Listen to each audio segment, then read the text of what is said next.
বাংলাদেশের মাননীয় প্রধানমন্ত্রী আমাদের জন্য গর্বের এবং আল্লাহর পক্ষ থেকে আশীর্বাদ।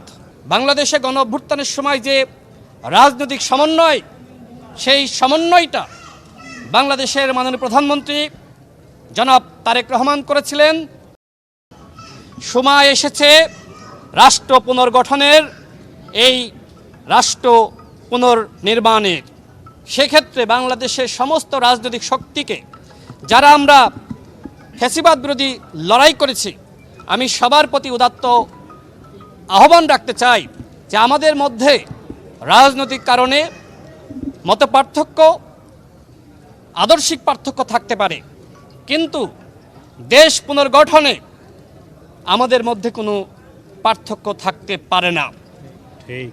বাংলাদেশের মাননীয় প্রধানমন্ত্রী আমাদের জন্য গর্বের এবং আল্লাহর পক্ষ থেকে আশীর্বাদ।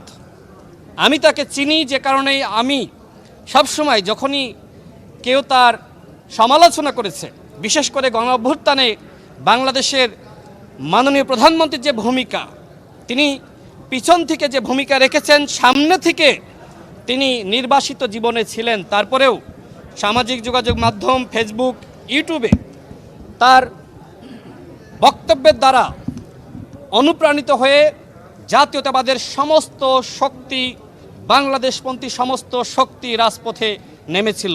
এটা তো অস্বীকার করার কিছু নাই। বাংলাদেশে গণ অভ্যুত্থানের সময় যে রাজনৈতিক সমন্বয়, সেই সমন্বয়টা বাংলাদেশের মাননীয় প্রধানমন্ত্রী জনাব তারেক রহমান করেছিলেন, এবং তার সাথে থেকে বাংলাদেশের বর্তমান স্বরাষ্ট্রমন্ত্রী জনাব সালাউদ্দিন আহমেদ সহ আমি, নুরুল হক নূর, ছাত্রদলের সভাপতি রাকিব ভাই, সাধারণ সম্পাদক নাছির ভাই, আমরা কিভাবে রাজনৈতিক সমন্বয় করা যায় সেই জন্য আমরা অনেক আলাপ আলোচনা করেছি। যেটা আমাদের স্বরাষ্ট্রমন্ত্রী কিছুদিন আগে একটি বক্তব্যে বলেছেন যে পিছনের অনেক গল্প আছে। সেই পিছনের গল্প হলো যে আমরা বাংলাদেশের বর্তমান মাননীয় প্রধানমন্ত্রী জনাব তারেক রহমানের নেতৃত্বে আমরা রাজনৈতিক শক্তিকে একতাবদ্ধ করার জন্য কাজ করেছিলাম। এদেশে অনেক আন্দোলন সংগ্রাম হয়েছে, কিন্তু রাজনৈতিক শক্তিকে অন্যায়ভাবে, অন্যায্যভাবে পরাস্ত করার জন্য সেই ফ্যাসিবাদ আমাদের আন্দোলনকে বারবার বানচাল করেছে। সেই জায়গা থেকে আমাদের কাছে মনে হয়েছিল যে সামাজিক আন্দোলনের মাধ্যমে আমাদের সামনের দিকে অগ্রসর হতে হবে। কোটা সংস্কার আন্দোলন আল্লাহর বিশেষ রহমত, আল্লাহ শেখ হাসিনার পতন নিশ্চিত করে রেখেছিল এই কোটা সংস্কার আন্দোলনের মাধ্যমে, সেটি আমিও জানতাম না। কিন্তু আমি অত্যন্ত গর্ববোধ করি যে এই আন্দোলন 2018 সালে সফল হয়েছিল। এই আন্দোলনের নেতৃত্ব দিতে গিয়ে আমি, রাশেদ খান সবার আগে অ্যারেস্ট হয়েছিলাম, কারণ সেই সময় মূল নেতৃত্বের জায়গায় আমি এবং নুরুল হক নূর, হাসান আল মামুন আমরা ছিলাম। আমার বন্ধু সাংবাদিক নাহিদ এখানে আছে, সেও সাক্ষী। সেই সময় সে বিশ্ববিদ্যালয়ের সাংবাদিকতা করত। প্রিয় সাংবাদিক ভাইরা, আমি যে দায়িত্ব পেয়েছি, আপনাদের সহযোগিতা চাই।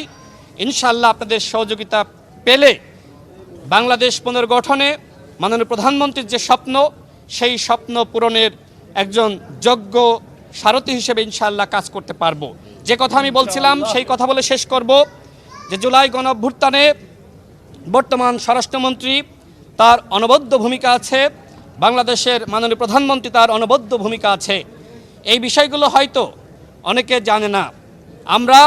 আমি এর আগেও বলেছি, আজকেও বলছি যে রাষ্ট্র আমরা নতুনভাবে পুনর্গঠনের স্বপ্ন দেখছি। সেই রাষ্ট্র পুনর্গঠনের স্বপ্ন আমাদেরকে দেখিয়েছেন বাংলাদেশের মাননীয় প্রধানমন্ত্রী।